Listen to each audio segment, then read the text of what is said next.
Bonjour et bienvenue à tous. Avant de commencer, un grand merci à nos abonnés VIP qui nous soutiennent tous les mois sur le www.lecoinducrime.com.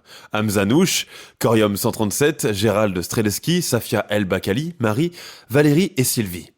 Nous vous remercions vraiment infiniment. Votre soutien permet à des milliers de personnes d'écouter nos épisodes. N'hésitez pas à nous rejoindre sur le www.lecoinducrime.com pour devenir un VIP et on commence. Marlène et Michael Warren forment un couple parfait. Ils travaillent ensemble, gagnent bien leur vie, élèvent leurs enfants et possèdent une magnifique villa en Floride. Mais un matin de 1990, un mystérieux clown vient sonner à leur porte et ouvre le feu sur Marlène, qui meurt sur le coup. L'enquête policière va rapidement être confrontée à un meurtrier insaisissable et des preuves non exploitables. Cela marque le début d'une affaire énigmatique qui va devenir légendaire et hanter la Floride pendant des décennies.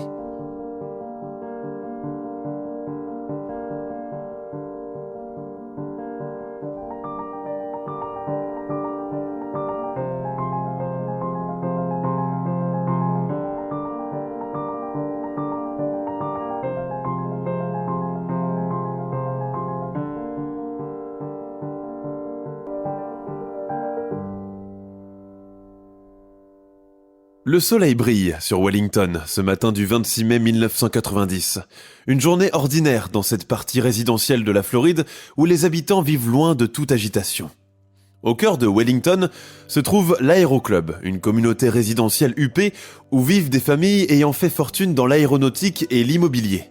La communauté, assez fermée et élitiste, compte parmi ses anciens résidents des hommes politiques influents, notamment l'ancien président John Kennedy ou encore Donald Trump. Entourée de plages privées, de resorts étoilés, de luxueux parcours de golf et de haras, elle symbolise cette réussite matérielle chic et sobre, très vieille fortune, où la discrétion se mêle au raffinement et où le nom de famille a son poids. C'est ici que vit la famille Warren, composée de Michael, de son surnom Mike, de sa femme Marlène et du fils de cette dernière, Joseph, dit Joe. Dans leur charmante villa, entourée de palmiers et donnant sur une crique, ils mènent une vie heureuse, à l'abri de tout souci matériel, dans ce cocon protecteur où règne la sécurité et la tranquillité. Comme tous les matins, Marlène prépare le petit déjeuner qu'elle prend avec son fils, sur la terrasse. Il y a un mois de cela, Joe s'est fracturé la jambe lors d'un match de baseball. En convalescence, il reçoit souvent chez lui ses amis pour passer la nuit, comme c'est le cas en ce mois de mai, qui marque le début des vacances d'été pour la plupart des établissements scolaires américains. Marlène, très maman poule, est aux petits soins avec son grand garçon et ses invités. Quand elle ne gère pas son entreprise de location de voitures, cette femme généreuse, charmante et dévouée aime passer ses matinées à la maison, à préparer des petits plats, à faire du repassage et du jardinage. Passer du temps en tête-à-tête avec son fils est quelque chose de privilégié pour elle. Mère et fils ont une connexion très forte, presque amicale, et Joe n'a aucun secret pour elle. À 10h du matin de ce 26 mai 1990, Marlène, Joe et les trois amis de ce dernier sont attablés sur la terrasse quand ils entendent la sonnette de la porte d'entrée. « Je vais ouvrir », dit Marlène en quittant sa chaise. Quand elle ouvre la porte, elle aperçoit d'abord une paire de godasses rouges trop grandes, et quand son regard croise celui de l'individu, il lui sourit d'un air un peu bizarre. Un clown, vêtu d'un costume bariolé, portant une perruque orange vive, le visage maquillé de blanc, il tient dans ses mains un bouquet de fleurs colorées et des ballons gonflés à l'hélium. « Bonjour », dit-elle interloquée. Elle pense qu'il s'est trompé d'adresse et qu'il est venu animer quelques fêtes d'anniversaire dans le quartier. Elle lui pose la question pour savoir. Mais le clown ne répond pas, continuant de lui sourire. Marlène reste un instant immobile, figée devant cette vision improbable, essayant de deviner ce que cache cette apparence grotesque. L'un des ballons en forme de cœur porte le message « You're the greatest ». Tu es la meilleure. Cette attention inattendue pourrait prêter à sourire. « C'est pour moi ces fleurs et ces ballons ?» ironise-t-elle. Le personnage hoche affirmativement la tête d'avant en arrière. « Oh, comme c'est gentil, comme c'est agréable !» Soudain, sans qu'elle ait le temps de réagir, le clown sort un revolver de son costume. Il lève l'arme, vise calmement et tire. La détonation résonne dans la maison, brisant le calme de ce matin paisible. La balle touche la jeune femme en plein visage. Elle s'effondre. Puis, le clown, impassible, fait demi-tour, range l'arme sous son costume et descend l'allée jusqu'à une voiture blanche, une Chrysler Le Baron, garée non loin de là. Sans précipitation, il monte dans le véhicule, démarre et disparaît au coin de la rue, laissant derrière lui Marlène Warren, défigurée et baignant dans son sang. Joe arrive complètement affolé, clopinant à cause de sa jambe fracturée. Le bruit de la détonation et le silence soudain de sa mère l'a fait bondir de sa chaise. Le choc, la stupeur et l'horreur se lisent dans son regard alors qu'il se précipite vers l'entrée. « Maman! Maman! Au secours! Aidez-moi !» Les voisins, alertés par les cris du jeune homme, accourent pour essayer de comprendre ce qu'il vient de se passer. Ils trouvent là Joe, entouré de ses amis, la chemise couverte de sang, serrant contre lui sa mère grièvement blessée. Elle haletait, manquait d'air et ses dents disparaissaient à vue d'œil, racontera-t-il plus tard. Une voisine se précipite dans la cuisine et compose le numéro d'urgence, le 911. Sur le seuil, le bouquet de fleurs et les ballons sont encore posés, souillés par les éclaboussures de sang. Madame Warren est transportée en urgence à l'hôpital et conduite en vitesse au bloc opératoire. Elle est dans un état grave. La balle lui a blessé l'œil gauche, arraché le nez et endommagé la mâchoire. Le même impact de quelqu'un qui se serait tiré une balle dans la bouche. Elle reste dans un état critique pendant 2 jours, avant d'être débranchée des appareils de réanimation. L'autopsie ne fournit aucun indice, à part que l'arme du crime est de calibre 38. Du reste, le corps ne comprend pas de traces ADN ou d'empreintes digitales du meurtrier. Michael Warren, le mari de la défunte, apprend la nouvelle par sa secrétaire, alors qu'il est en route pour l'hippodrome en compagnie de ses amis. Il a fallu une fraction de seconde pour que sa vie bascule complètement. À l'hôpital central de West Palm Beach, il trouve dans les couloirs son beau-fils, prostré sur une chaise, le regard fixe. La douleur est si intense qu'il n'a même plus la force de pleurer. Ses vêtements sont encore tachés du sang maternel. Michael essaie de le prendre dans ses bras pour le consoler, mais l'adolescent ne réagit pas. À cet instant, une infirmière s'approche d'eux. Il faudra lui administrer un calmant. Ce qu'il a vu est insoutenable. Je suis vraiment désolé. Les funérailles de Marlène se déroulent 3 jours plus tard, en petit comité. Elle laisse derrière elle son veuf et son fils adoré, et beaucoup de questions en suspens. Elle avait encore tant à donner, déclare le révérend avec émotion. Dès qu'elle apprend la nouvelle de sa mort, la communauté d'Aéroclub est plongée dans un état de choc, en proie à la peur et à la confusion. Personne ne comprend pourquoi quelqu'un aurait voulu s'en prendre à une si gentille femme, pour commettre un meurtre aussi brutal et dans des circonstances aussi étranges. La psychose est inévitable. Beaucoup de voisins se ruent dans les sociétés de sécurité pour installer de nouvelles caméras de surveillance plus performantes, tandis que d'autres commencent à rejoindre les stands de tir pour s'entraîner à viser à la carabine. Tous craignent que ce sinistre clown revienne encore toquer à la porte de quelqu'un, et ils doivent se prémunir. Quelques jours plus tard, débute l'enquête, dans un climat sombre et incertain. Les enquêteurs se rendent sur les lieux du crime. Les ballons You're the Greatest et le bouquet de fleurs fanées sont encore là. La villa est sans dessus-dessous, délimitée partout par les barrières de sécurité. Ironie du sort, Marlène adorait les clowns et a déjà réalisé une peinture représentant l'artiste de cirque de l'époque, le clown italien Caroli. Le portrait est d'ailleurs toujours accroché dans un coin de la cuisine. D'emblée, les policiers font face à une évidence. La communauté de Wellington est géographiquement isolée, et on n'y rentre pas comme au moulin. L'individu déguisé qui s'est présenté à la porte des Warren savait exactement où il mettait les pieds et avait un objectif précis, abattre la maîtresse des lieux, puis repartir. Ils interrogent les témoins présents et tentent de reconstituer la scène avec précision. Une voisine raconte qu'en allant promener son chien ce matin-là, elle a vu un individu déguisé en costume de clown toquer à la porte des Warren. Elle pensait qu'il avait été envoyé par une société d'événementiel, seulement elle n'imaginait pas la suite tragique. Beaucoup de témoins oculaires sont unanimes quant à sa description. De taille moyenne, mesurant environ 1,75 m, portant une combinaison bariolée, avec une perruque orange et un maquillage épais. Toutefois, difficile de savoir s'il s'agit d'un homme ou d'une femme. Les détectives s'emploient à interroger les proches, mais aucune piste claire ne semble se dégager. Ce jour-là, la victime était avec son fils et 3 de ses amis. Dans le cadre de l'enquête préliminaire, Joe et ses compagnons sont interrogés séparément. Tous les 4 racontent que la matinée commençait de façon très ordinaire, que Marlène s'était levée vers 7h du matin, qu'elle avait fait son jogging puis était rentrée préparer le petit déjeuner aux alentours de 8h30.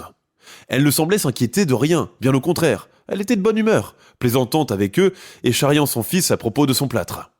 Le pistolet de calibre 38 n'appartient non plus à personne. Mais très vite, un constat s'impose. Ce crime n'est pas un acte de violence ordinaire. La planification apparente, l'utilisation d'un costume de clown pour se dissimuler, tout cela suggère une préméditation minutieuse, un crime orchestré avec soin. La police entame une chasse à l'homme, ou plutôt une chasse au clown. Ils diffusent des avis de recherche, vérifient les enregistrements de location de voitures et tentent de découvrir qui pourrait vouloir la mort de la quadragénaire. Au fil des jours, ils découvrent que la vie de Marlène n'était peut-être pas aussi paisible et parfaite qu'elle en avait l'air. Marié à Michael Warren, un brillant homme d'affaires, ils possédaient ensemble plusieurs entreprises, notamment Bargain Motors, spécialisée dans la location de voitures et mise au nom de Marlène. Le couple est également propriétaire d'un ensemble d'appartements de location à West Palm Beach, d'un avion et de plusieurs chevaux de course. Un couple heureux, riche, amoureux et complice sur bien des points. Du moins, en apparence. Une histoire qui a débuté en 1970, quand ils se sont rencontrés pour la première fois. Elle avait 20 ans, lui 18. À cette époque, Marlène était déjà une maman divorcée avec 2 petits garçons, issus de cette précédente union. Originaire du Midwest, elle a grandi dans la ferme de son grand-père et a mené une enfance plutôt champêtre, loin de la grande ville. Quand elle épouse Mike en 1972, ce dernier adopte littéralement les fils de sa femme et noue avec eux une relation paternelle très forte et fusionnelle. Surtout avec le plus jeune, Joe. C'est le seul père que j'ai connu, racontera plus tard Joseph Aren. À la fin des années 80, la famille déménage en Floride, dans une maison chic de l'Aéroclub, une communauté où chaque résidence possède sa propre piscine, son propre terrain de tennis et sa piste d'atterrissage privée. Le couple Warren n'a aucun mal à se fondre dans le décor. Eux-mêmes chefs d'entreprise prospères, ils évoluent au sein de ce voisinage de nouveaux riches, qui comme eux ont commencé avec pas grand-chose et ont réussi à grimper l'échelon social, la concrétisation du légendaire rêve américain. La famille Warren vit dans le luxe. Elle possède son propre avion monomoteur que Michael conduit régulièrement. Elle passe ses vacances de printemps à Hawaï, ses Noëls à New York et s'offre régulièrement des escapades en Europe.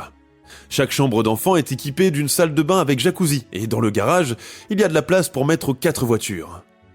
Et puis, un véritable drame vient briser ce bonheur parfait. John Arens, le fils aîné de Marlène, meurt tragiquement dans un accident de voiture en 1988. Inconsolable, la maman sombre dans la dépression et reporte toute son affection sur Joe. Mike, quant à lui, noie sa douleur dans le travail. Son entreprise l'absorbe complètement. Et puis, voilà que se produit encore un drame. Cela ressemble presque à une malédiction familiale. Michael semble bouleversé par la mort de sa femme. La police l'interroge alors pour voir si Marlène avait des différends avec quelqu'un, si elle avait contracté des dettes, ce à quoi il répond « Marlène percevait des loyers pour certaines de nos propriétés. Il y avait toujours des retards de paiement, des expulsions. Je pense qu'elle s'est fait des ennemis. » Joe dément catégoriquement les propos de son beau-père, affirmant que sa mère était quelqu'un de très compréhensif et empathique, qui n'aurait jamais eu recours à des méthodes aussi extrêmes pour récupérer son argent. Certains proches de la famille révèlent que Michael et Marlène traversaient des périodes de tension et que leur mariage n'était pas aussi harmonieux qu'il y paraît. En s'informant sur le milieu professionnel du couple, les enquêteurs apprennent que leur boîte faisait déjà l'objet d'une enquête policière pour publicité douteuse. Michael, qui n'est pas très apprécié par ses employés, a la réputation d'être un rapace en affaires, et il ne recule devant rien pour accroître ses bénéfices, peu importe la méthode employée.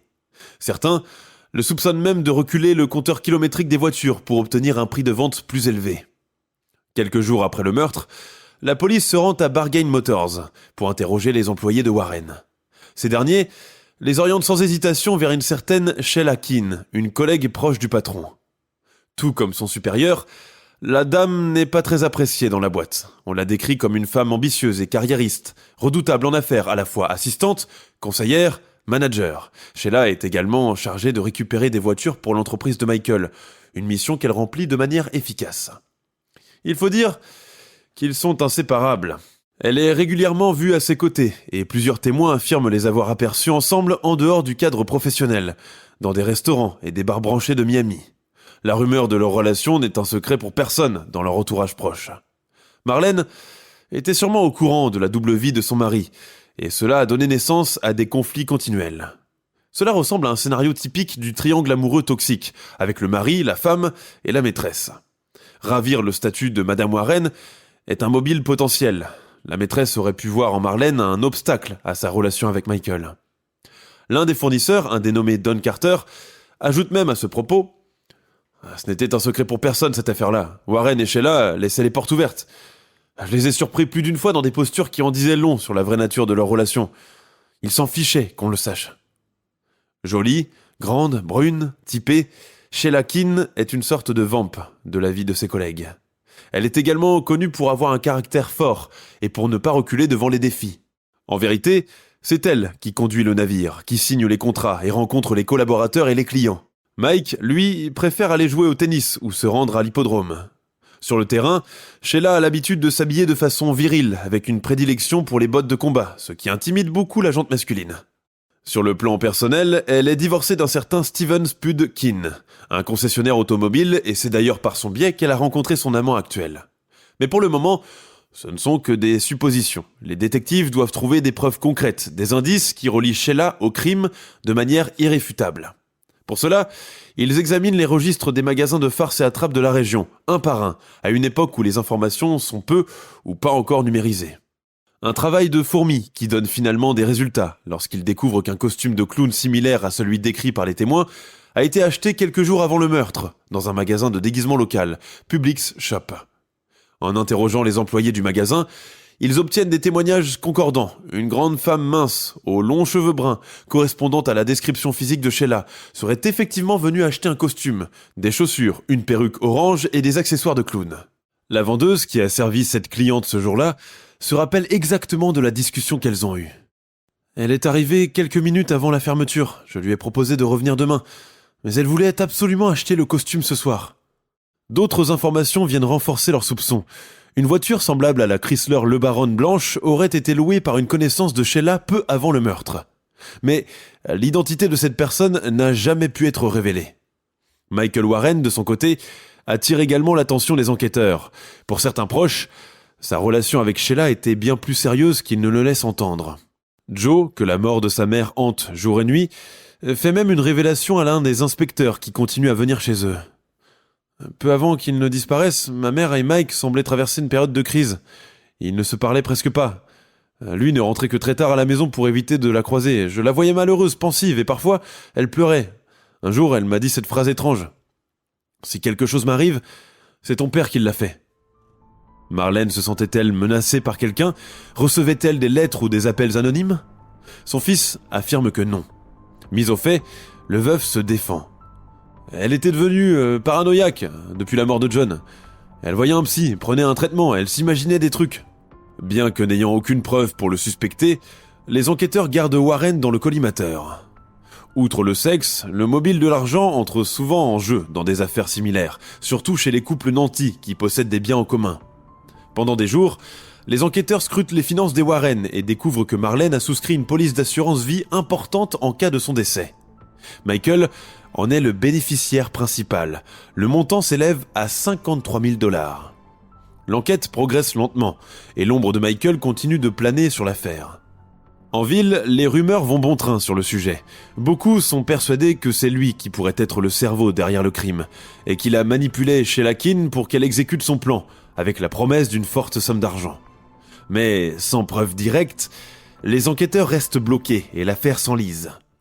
Étonnamment, l'assassinat de Marlène Warren reste cantonné au niveau régional et les médias ne s'y intéressent pas vraiment.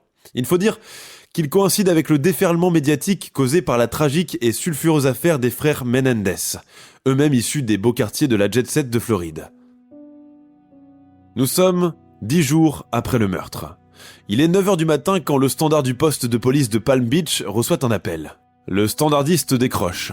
Un policier du contrôle routier est au bout du fil. « Il faut envoyer immédiatement une patrouille ici, je pense qu'on tient quelque chose. » Ce quelque chose est en fait une Chrysler LeBaron blanche, identique à celle conduite par le clown meurtrier. Mais ce n'est pas tout. Le parking où elle a été laissée est situé à 13 km du domicile de Sheila Keane. La patrouille arrive sur place. L'intérieur du véhicule est passé au peigne fin. Sur le siège conducteur, les enquêteurs prélèvent des fibres de cheveux synthétiques de couleur orange qu'ils attribuent à la perruque fantaisiste portée par le clown assassin. Ils trouvent aussi une longue mèche de cheveux bruns, cette fois-ci bien naturelle. Le meurtrier avait donc les cheveux longs et c'est en enfilant la perruque ou en la retirant que des mèches se sont détachées. Le jour même, les enquêteurs obtiennent un mandat de perquisition pour fouiller le domicile de Sheila. Cette dernière, présente sur place, ne s'interpose pas et les laisse agir. Les fouilles débouchent sur plusieurs preuves matérielles. D'autres cheveux orange provenant de la même perruque sont trouvés sur le carrelage de la salle de bain et dans le garage. Ils trouvent dans un carton les chaussures rouges de clown. Vous pensez que cela va suffire pour la faire arrêter ? Eh bien non, car au début des années 90, l'exploitation des empreintes ADN n'en est encore qu'à ses débuts, même dans un pays développé comme les États-Unis. Les éléments prennent plusieurs mois pour être analysés et aucun laboratoire ne possède le matériel adéquat pour cela. D'ailleurs, les résultats obtenus sont rarement fiables ou sûrs à 100%. Ajoutez que cela coûte énormément d'argent. Pour cette raison, la police travaille encore avec les méthodes de jadis. Il est donc difficile pour eux de prouver que les cheveux ou la voiture garée dans ce parking ont un quelconque lien avec Sheila Keane. D'ailleurs, même le procureur général considère cela comme un simple concours de coïncidences, rien de plus. Des coïncidences qui semblent pourtant trop nombreuses pour être ignorées. La perquisition s'en tient là, mais Sheila devient le suspect numéro 1. Lors de son interrogatoire, elle ne montre aucun signe de nervosité, répondant à toutes les questions de façon calme et posée. Elle nie toute implication et prétend n'avoir aucune relation amoureuse avec son supérieur. C'est juste un ami. Pour le jour du meurtre, elle a un alibi. Elle se trouvait à Orlando pour rencontrer un client de Bargain Motors. Une information cependant difficilement vérifiable. Toutefois, elle consent à ce que la police prélève un échantillon de ses cheveux. « Je n'ai rien à me reprocher », affirme-t-elle. Durant des jours, les enquêteurs continuent à la surveiller, espérant qu'elle fasse une erreur, et finissent par se trahir. Mais la jeune femme, beaucoup trop maligne et se sachant espionnée, reste discrète et reprend sa vie quotidienne comme si de rien n'était. Si malgré tout cela, Sheila est innocente, qui a tué Marlène ? Son mari ? Quelqu'un d'autre ? Et pour quelle raison ? L'hypothèse qui en sort est la suivante. Michael Warren a tout manigancé et a utilisé Sheila à son insu pour qu'elle soit accusée à sa place. C'est lui-même qui a placé les cheveux dans la Chrysler blanche, mais aussi les autres preuves à son domicile. Interrogés, les voisins de Sheila apportent quelques éclaircissements. À plusieurs reprises, ils ont aperçu Warren venir à son appartement, de jour comme de nuit, au point qu'ils croyaient qu'ils étaient mariés. Ces visites ponctuelles ont bien duré 5 mois. Autre chose, Michael conduisait à chaque fois une voiture différente, comme s'il cherchait à dissimuler son identité et brouiller les pistes. Les véhicules portent la même pancarte publicitaire sur le capot, Bargain Auto Rentals. Quelques jours plus tard, arrive la confirmation que la Chrysler Le Baron blanche n'appartient ni à Sheila Keane, ni à Michael. C'est en fait une voiture volée. Les circonstances de son utilisation par le meurtrier et sa présence dans ce parking sont par ailleurs, assez floues. La police apprend que 2 mois avant les faits, elle a été louée par un couple originaire du New Jersey pour les besoins d'un voyage à Miami. À leur retour, ils sont allés la rendre comme convenu à la société de location, mais l'ont trouvée fermée. Pressés par le temps, car ils avaient un vol le soir même pour rentrer chez eux, le couple a cherché à contacter une filière de la même société de location pour lui confier le véhicule. Effectivement, en appelant un numéro, une personne leur a répondu, leur assurant qu'il est tout à fait possible de laisser la voiture dans un parking et qu'elle se chargera de venir la récupérer plus tard. La croyant sur parole, le couple s'exécute et va déposer la Chrysler à l'endroit indiqué avant d'aller à l'aéroport. De retour au New Jersey, ils ne sont pas tranquilles pour autant et soupçonnent leur interlocuteur d'être un menteur. Pour en avoir le cœur net, ils décident de recontacter le même numéro. « Nous sommes désolés, mais vous vous êtes trompé de numéro. Mais c'est bien le numéro que nous avons appelé quand on était en Floride. Non, je ne crois pas. Au revoir. » Pourtant, ils sont sûrs que c'est bien la même personne qui leur a répondu au début. Ils comprennent qu'ils ont été trompés et que la voiture de location a bien été volée. En faisant leurs recherches, la police découvre que le numéro de téléphone est celui d'un des bureaux de Bargain Motors. Vous l'avez sûrement deviné, la personne derrière cet appel téléphonique n'est autre que Michael Warren en personne. Si malgré toutes ces preuves, la police ne parvient toujours pas à trouver la faille qui permettra de coincer définitivement le ou les coupables, elle est persuadée que l'enquête avance dans le bon sens.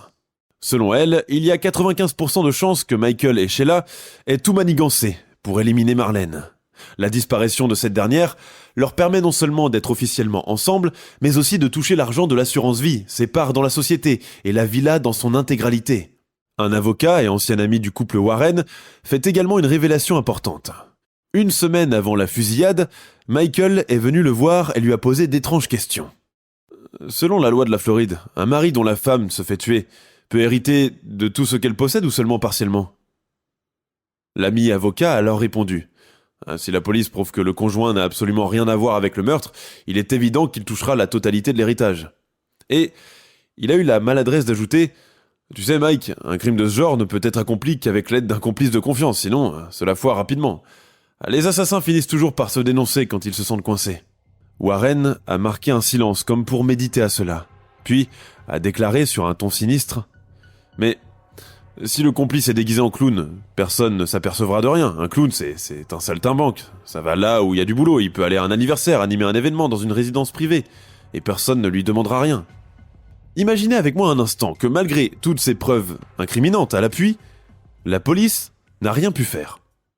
6 mois après la mort de son épouse, Michael Warren est condamné à 8 ans de prison pour une affaire de racket et de fraude au compteur kilométrique. C'est un ancien client qui a fini par porter plainte contre lui. Warren est arrêté à son domicile lors d'une descente policière. Lors de son procès, il ne conteste pas une seule fois la décision de justice à son encontre. Après sa libération en 1997, il n'a parlé qu'une seule fois à Joe avant de couper définitivement tout contact avec lui, comme s'ils ne s'étaient jamais connus auparavant, ni avaient vécu ensemble. Warren a d'autres projets dont il ne parle à personne. Il compte se marier et partir s'installer au Tennessee avec sa nouvelle épouse. À partir de cette date, il ne donnera plus aucune nouvelle à ses proches. Pendant des années, l'affaire du meurtre de Marlene Warren est classée sans suite. Un supplice pour son fils Joe, qui vit depuis dans l'angoisse et dans l'incompréhension, et le souvenir de cette fatidique matinée du 26 mai 1990. Désormais privé de ses 2 parents, il attend que justice soit rendue et que le vrai coupable soit arrêté. Les détectives qui ont travaillé sur le dossier se succèdent, mais sans nouvel élément, l'enquête reste au point mort. Au fil du temps, les rares preuves et les témoignages s'effritent, tandis que la silhouette du clown meurtrier continue de hanter les habitants de la région. Il faudra attendre le début de l'année 2013 pour que les avancées technologiques permettent d'enfin rouvrir le dossier. Le nouveau procureur, Red Scott, donne le feu vert pour réexaminer les preuves médico-légales conservées lors de l'enquête initiale. L'ADN, alors en pleine expansion dans le domaine de la criminologie, peut désormais fournir des réponses concluantes. Des échantillons de cheveux et de fibres soigneusement préservés pendant plus d'une décennie sont alors envoyés pour être analysés. Au cours de cette nouvelle enquête, la police apprend que Michael et Sheila se sont mariés en 2002 et ont déménagé dans le Tennessee, où ils gèrent un fast-food, Purple Co. D'après des clients du restaurant et des amis du couple, la nouvelle Madame Warren se fait désormais appeler Debbie et a troqué ses longues boucles brunes contre une simple queue de cheval blonde. Michael et Debbie sont suivis de près par les autorités. Cependant, aucune plainte n'est émise contre eux. En 2013, le couple revend sa franchise et va s'installer dans une belle propriété en Virginie, dans le cadre d'une retraite anticipée. Les enquêteurs reprennent leur travail, mais cette fois, ils ont une piste concrète. Les échantillons ADN trouvés sur la scène du crime ont été comparés à ceux de Sheila Keane et ont enfin livré leur secret. Si vous vous souvenez bien, elle avait commis l'impair de confier des mèches de ses cheveux à la police lors de l'enquête de 1990. Elle ne savait pas que ça allait se retourner contre elle des années plus tard. À mesure que les résultats tombent, les autorités sont de plus en plus convaincues qu'elle se rapproche de la vérité. Joe Arends est contacté à ce propos et la nouvelle le plonge dans l'euphorie. Enfin, il va pouvoir connaître l'identité de l'assassin. Le 27 septembre 2017, soit près de 3 décennies après les faits, Sheila Keane Warren est finalement arrêtée. Michael, lui, n'a pas été inculpé. Les preuves ADN confirment ce que beaucoup suspectaient depuis le début. C'est bien elle qui se cachait sous le costume du mystérieux clown assassin, qui a abattu froidement Marlene sur le seuil de sa maison. L'arrestation tardive, mais néanmoins inattendue de cette dernière, fait que les médias se ruent sur l'histoire, fascinés par le retour à l'actualité de ce cold case, vieux de 27 ans, et qui n'intéressait guère grand monde à l'époque. Les débats reprennent. Sheila est-elle coupable, et Michael était-il réellement impliqué ? Le procès, longtemps attendu, s'annonce comme un événement majeur et les détails sordides du passé sont enfin révélés. Sheila est extradée en Floride et placée en détention provisoire le 3 octobre 2017. Le lendemain, Dave Aronberg, le procureur du comté de Palm Beach, annonce le dépôt d'un avis d'intention de demander la peine de mort contre la suspecte. L'évaluation de la demande prend tout de même 3 ans. Finalement, l'État de Floride renonce à répondre affirmativement à cette requête. Sheila Keane ne sera donc pas exécutée par injection létale. Juste après cela, elle soumet une demande de libération conditionnelle, qui lui est refusée. Elle reste derrière les barreaux en attendant de passer en jugement. 5 ans plus tard, son procès s'ouvre devant le parquet de Palm Beach, un procès expéditif qui ne dure que 2 semaines. L'accusé plaide coupable de meurtre au 2e degré et est condamné à 12 ans de réclusion criminelle. Toutefois, en raison des périodes de détention provisoire cumulées et de bonne conduite, elle serait libérable à partir de 2025. 33 ans après avoir assisté au meurtre de sa mère, Joseph Arends a accepté la décision de justice. Bien qu'il aurait souhaité une peine plus longue pour sa meurtrière, il se dit aujourd'hui rassuré que justice soit enfin rendue. La perte de sa mère a marqué le début de sa descente aux enfers et l'a fait sombrer dans les addictions, alcool et drogue dure. Il a accumulé les cures de désintoxication et a replongé à plusieurs reprises pour finalement se déclarer tout à fait sobre en 2019. Interviewé pour les besoins de l'émission Snapped lors de l'épisode Murder by Clown, il est revenu sur le drame qui a brisé sa vie. Pour lui, Sheila est la meurtrière de sa mère, il n'y a aucun doute là-dessus. Arends, qui est apparu par visioconférence lors du procès, a déclaré qu'il n'a jamais vu l'ombre d'un remords dans les yeux de cette femme, qui jouait avec ses cheveux et souriait aux objectifs des photographes, de façon tout à fait insouciante. Ma conclusion finale était que j'allais être en paix avec le résultat. Coupable ou non, je m'en sortirai bien, a-t-il déclaré à ce propos. Aujourd'hui, Joe Arends dit avoir tourné définitivement la page. L'affaire du clown de Wellington n'a pas attiré suffisamment l'attention nationale, malgré l'énigme qui a plané sur elle pendant des années. Il faut dire que les faits se sont déroulés à seulement 2 mois d'intervalle de l'arrestation spectaculaire des frères Menendez, qui a littéralement bouleversé la nation américaine et mobilisé toutes les chaînes de télévision et la presse. Affaire de jalousie amoureuse, d'argent et d'intérêt, l'assassinat de Marlene Warren aurait pu passer inaperçu si le meurtrier ou plutôt la meurtrière ne s'était pas déguisé en clown. C'est d'ailleurs cet élément qui a donné toute son étrangeté à cette affaire. Dans l'imaginaire collectif, le clown est souvent associé à l'innocence, à la niaiserie et au grotesque, tout en dissimulant un aspect plus sinistre et dangereux. Les films, et même les dessins animés, ont largement popularisé ce concept de clown triste, déviant et maléfique. On a d'ailleurs tous en mémoire le personnage de It, de Stephen King, clown assassin qui s'amuse à entraîner les jeunes femmes dans les évacuations, ou encore plus récemment, celui du Joker. L'autre personnage tristement célèbre des annales judiciaires américaines est certainement le tueur en série John Wayne Gacy, qui avait fait de Pogo le clown son alias démoniaque. C'est d'ailleurs maquillé, costumé et affublé d'une perruque qu'il piégeait et tuait ses victimes.